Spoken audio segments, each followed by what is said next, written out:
Hi there, everyone. Happy to have you on board another informative Jamaica Magazine journey. I'm your host, Adrian Atkinson.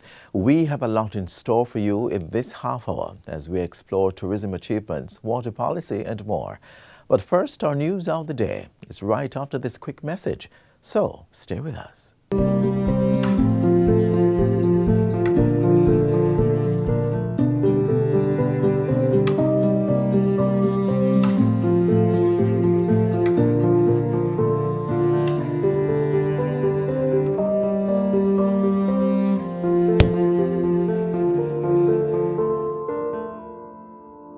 We're going to be spending $120 million to procure about 2,000 small irrigation kits, drip irrigation kits that we look to distribute in the first quarter.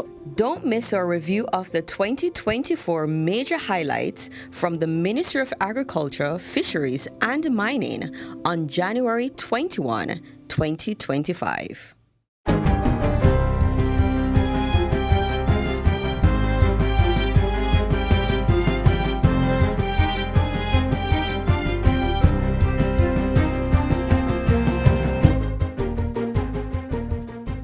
Good day, I'm Lisa Rowe and this is your JIS News for Monday, January 20, 2025.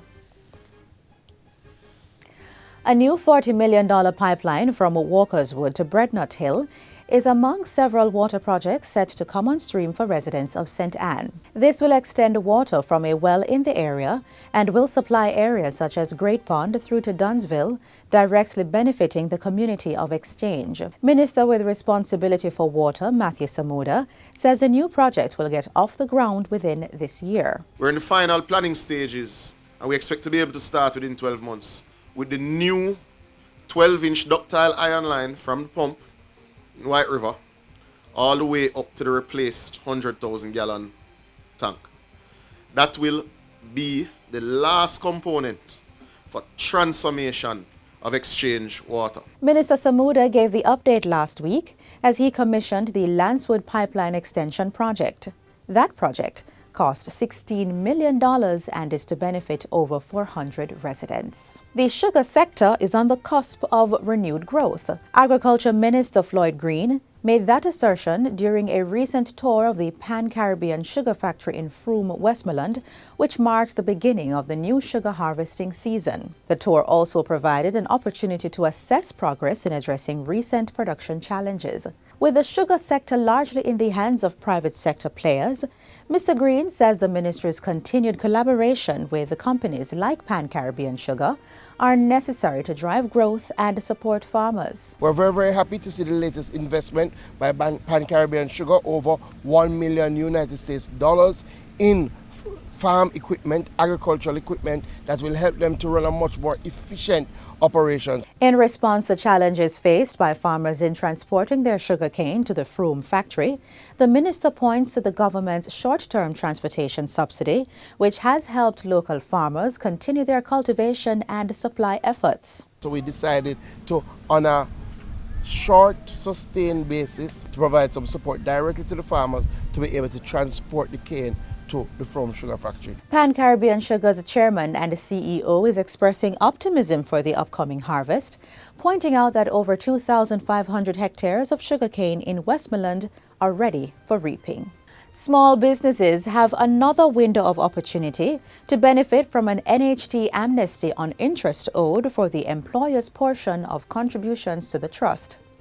The amnesty is available to micro, small, and medium-sized enterprises, MSMEs, with no more than 50 employees and earnings not exceeding $425 million annually. It is also being offered to registered and approved charitable organizations. 2 of 3 opportunities were closed last September and December, and the third window of the amnesty is now from January 1 to March 31, 2025. The update was given by Assistant General Manager for Compliance in the NHT's Contribution Management Department, Damian McNally. He was speaking at a JIS think tank. The requirements for you, is that you have to file all your annual returns that are outstanding, pay up all principal contributions, employee and employer contribution, and remit right, interest and penalties calculated on the outstanding employee's contribution. And in so doing, you will be able to access a waiver of the employer's contribution. That is on the 3% amount that is due by the employers. You'll get a waiver of any interest calculated on any amount outstanding on that. Mr. McNally says at the end of December 2024, the NHT processed almost 400 applications and approved 325 of those. Some were rejected because requirements were not met. On the program, we were able to collect just under 100 million contributions that were outstanding. We deem this program, to have some moderate, success, because this program was really about offering a window of opportunity for employers with outstanding interest to get a waiver on this. Meanwhile, the National Housing Trust is reporting that between January 1 and 15, it received over 104,000 applications for contribution refunds for the year 2017. Assistant General Manager for Corporate Communications and Public Affairs, Dwayne Burbick, says the trust successfully processed over 72,000 of those applications, and the remainder are on track for payment in the week of January 20. Majority of the applications have come through our website, nht.gov.jm, just about 64,000, over 64,000, and over 40,000 via the NHT online platform. As some contributors experienced challenges making their applications via the NHT mobile app, Mr. Burbick says it has since been taken offline for maintenance and upgrading works. In the meantime, the NHT will be ramping up its Refunds Done Right campaign to encourage contributors to be safe when doing their applications. Apply through the requisite channels through NHT online or our website, nht.gov.jm, ensuring you're putting in the correct information and ensure that you're not being wooed and being attracted by all that other information that's circulating purporting to be from the NHT. Remember, those individuals are not after your money. They're after your data, which is far more valuable than the money that you have about to collect from the NHT, or probably the money that's even in your bank account. So do it right, do it safely. Contributors are encouraged to report concerns directly to the NHT via wecare@nht.gov.jm. Persons can also call 876-929-65009 or toll free at 888-CALL-NHT. That's 888-225-5648. And finally, the Jamaican government has welcomed and celebrated outgoing United States President Joe Biden's decision to provide a posthumous pardon for the island's national hero, Marcus Mosiah Garvey. Prime Minister Dr. Andrew Holness released a statement on the weekend thanking President Biden for the action. He also praised those who have long lobbied and agitated for this and more to be done, including the Garvey family, private citizens who signed various petitions, Jamaicans in the diaspora, and successive Jamaican governments. In welcoming the news, though, Mr. Holness stresses that it is considered a first step in the total exoneration, absolution, and expungement of a historical wrong done to one of the most significant civil rights leaders and Pan-Africanists. The point was echoed by the Minister of Culture, Olivia Grange, who asserts that Garvey's actions were not criminal, but rather acts of liberation with moral justification. She insists that what is needed is an expungement of Garvey's record in America, similar to what was done by the Jamaican Parliament. In 2018, Parliament passed the National Heroes and Other Freedom Fighters Absolution from Criminal Liability in Respect of Specified Acts law, to clear the records of Jamaica's national heroes who were wrongfully accused and convicted in the struggle for our freedom. And that's it for JIS News Today. I'm Lisa Rowe. Thanks for watching.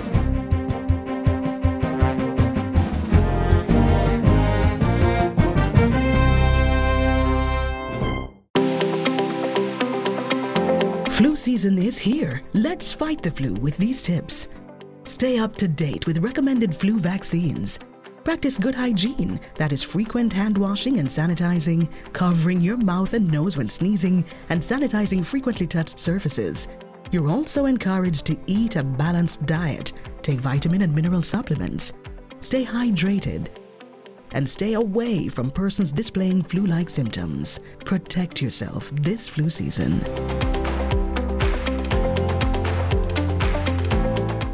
The country's major foreign exchange earner, tourism, made significant gains, arrivals, revenue, and much more last year.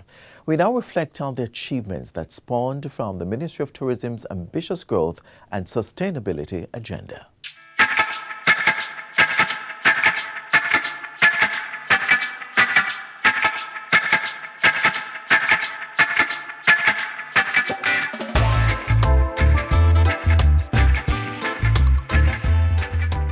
I now declare the 7th Annual Coffee Festival planning and arrangements duly in place. 1, 2, 3.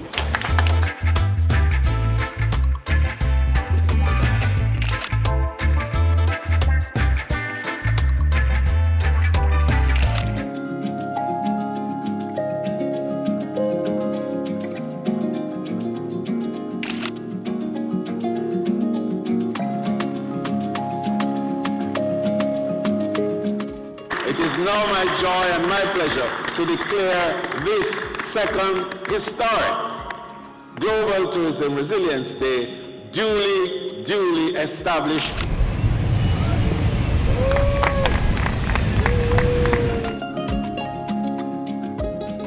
Today marks a pivotal moment in the realm of Jamaica's tourism as we unveil a brand new American Airlines flight route to a breathtaking and culturally rich destination.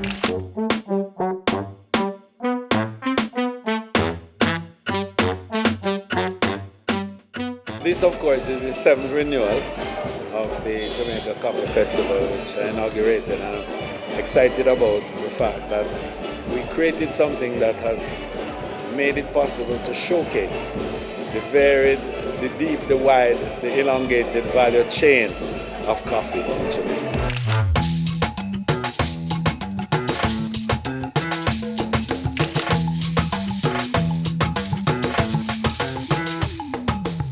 We were able in the first 2 months of the year to bring 1 million visitors to Jamaica and earn $1 billion. Now that is a record that has never happened in the history of Jamaica.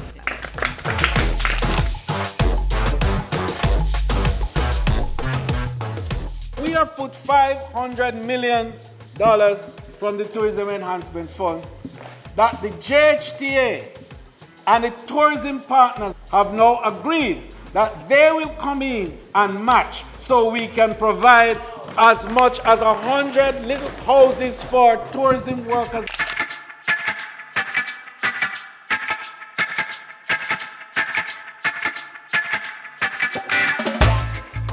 Hey! Oh, Falmouth is not an ordinary town. It thrives on the will of the crown. Ladies and gentlemen all, thank you so much for gracing us with your presence at this very historic ribbon cutting and opening of Jamaica's first artisan village.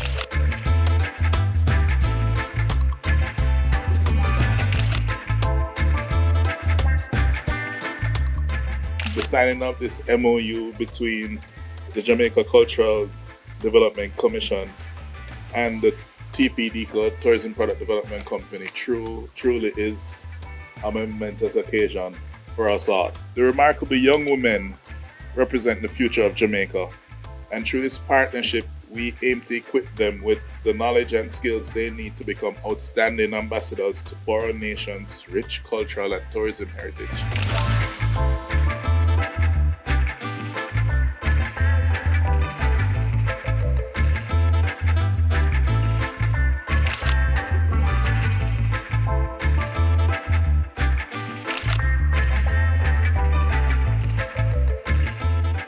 Christmas in July represents an arena for the showcasing of your products, but it also is a marketplace because what it does is to bring buyers and sellers together. We formed a new team chaired by Dr. Kerry Wallace, to be guided by the team headed by Wilfred Bagaloo to establish the Jamaica Tourism Supplies Logistics Hub.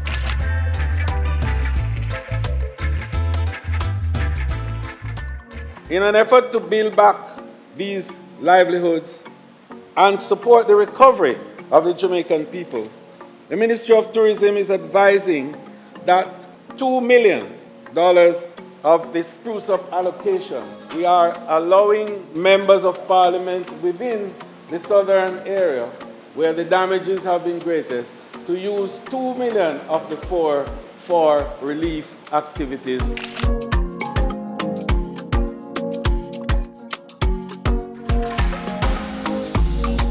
After 3, 1, 2, 3.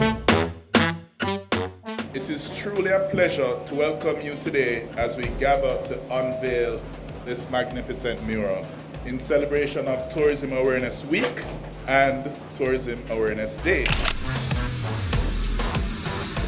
Here is an airline, a very young airline, 3 years old, that has chosen yet again Jamaica as the destination for their first international flight.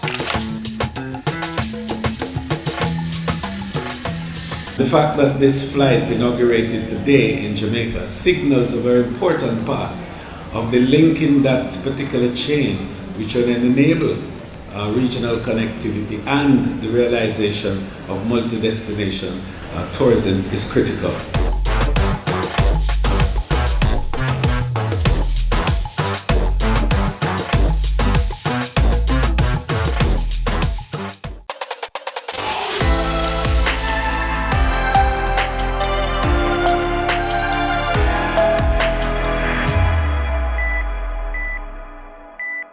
Water is a vital commodity for maintaining our health and well-being.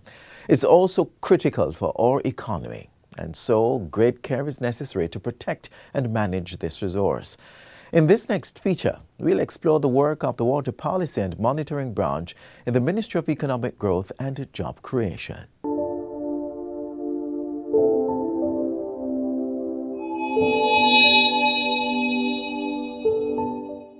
My name is Talia Gibson, and I am the Acting Senior Director for Water Policy and Monitoring Branch at the Ministry of Economic Growth and Job Creation. The Water Policy and Monitoring Branch has responsibility for monitoring the water portfolio of the ministry, which includes agencies such as the National Water Commission, Water Resources Authority, Central Wastewater Treatment Company, and the Rural Water Supply Limited. We monitor them to ensure their adherence to targets, standards, compliance with GOG policies and procedures. Now, the branch also formulates, reviews, and updates policies related to this sector. Currently we have the National Water Sector Policy, which was revised in 2019. And under that policy, we have made certain commitments and priorities outlined in there to achieve by 2030. And we oversee and monitor the implementation of the policy in collaboration with stakeholders in the various ministries and agencies that water impacts. And we know that's a lot of places. Also, we do legislation for the sector, looked at the development, revision, or amendment of these legislation. The branch overall provides support for the achievement of the GOJ's policies and projects and programs. And it is important that we highlight that the water sector not only speaks to potable water, but it also speaks to sewage as well, sewage services as well. Well, water is life. Water is involved in every aspect of our lives, in development, in industry. Without water, we really have a major problem. The branch, works with the various agencies to provide safe and reliable water and sewage services to Jamaicans from all walks of life. And by doing this, we help to create a better standard of living for everyone. The branch also helps to deal with the sustainable management and protection of Jamaica's water resources. And by looking at its effective management, we are helping to provide for now and future generations. And all the activities that we do are geared towards ensuring water security for the general population as well as the overall country, because we have to look to support the water supports key areas such as agriculture, tourism, infrastructure development, which overall aids in economic growth and development of the country. The work that the branch undertakes benefits Jamaicans in varying ways. One of the main ways is improve access to potable water and sanitation services. By this we mean potable water, safe, reliable and affordable water, and sanitation services may be provided via a central system or by various on-site modalities. Through the work, the branch also sees Jamaicans receiving storage devices such as the black tanks, which gives them an added sense of security that in times of drought, and even if not drought, if their area does not have piped water, then they can store water they receive from trucking, whether through the various agencies or members of parliament. The work of the branch also sees benefits shown to areas such as agriculture, manufacturing, tourism, and energy, because you know that water is used in basically all industries to produce goods and services that contributes to the overall GDP of the country. The branch has been involved in various projects, programs, activities, all aimed at ensuring the provision of potable water and sanitation services island-wide. One of our roles is to provide policy support to our agencies in terms of we would prepare notes and submissions or even endorsement letters to obtain approval of the various programs and projects being undertaken by the various agencies. And we have worked with them on numerous projects such as the Rio Kobe water treatment plant. We've worked with rural water on the minor water supply systems across the island. And we've also worked regarding the installation of pipelines, sewer lines, and also the procurement of tanks and other devices for these agencies.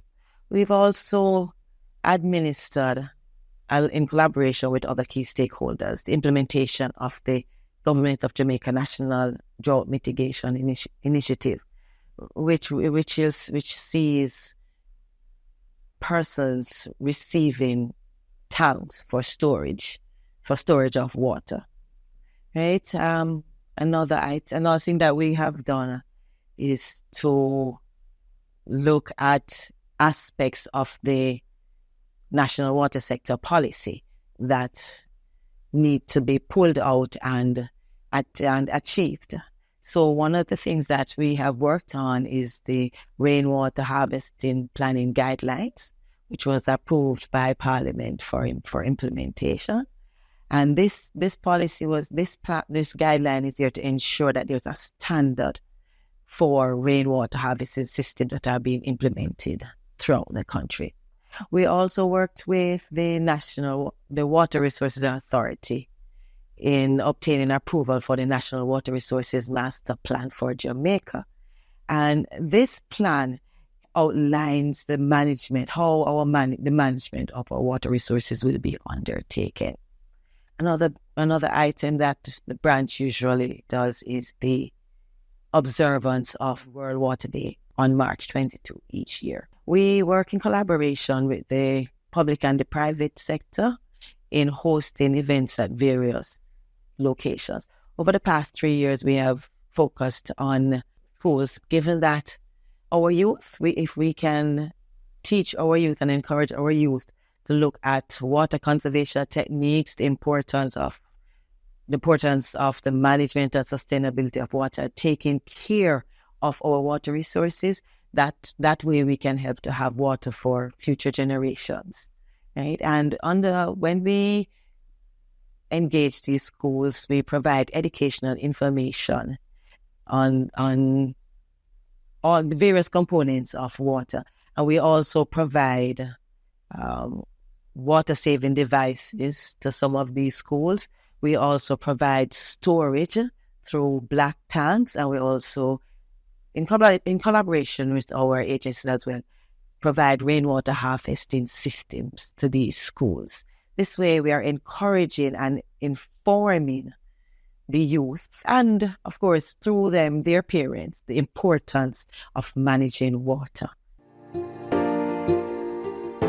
In going forward, the branch will continue to provide policy and legislative support to the water agencies in achieving their objectives and the objectives of the National Water Sector Policy.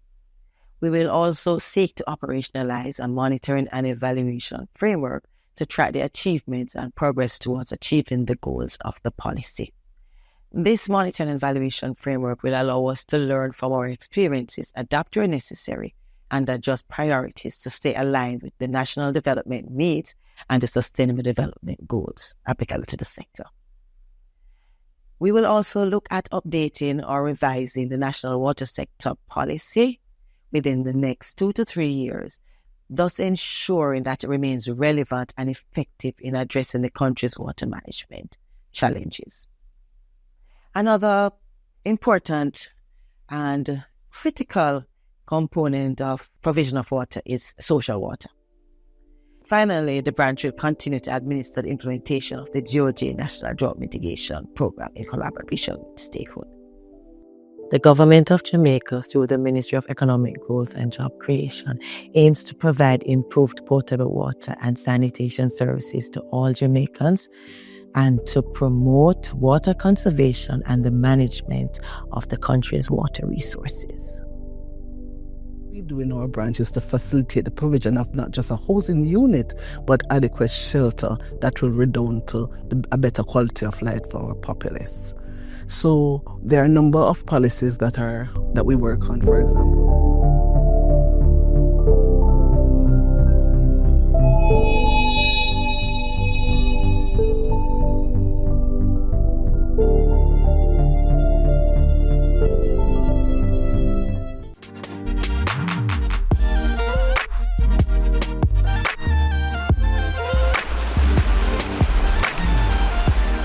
Our half-hour journey through the pages of Jamaica Magazine ends right here for today. But please join us again tomorrow on this same station for more news, features and information you can use to live, work, raise families and do business and, of course, retire in paradise.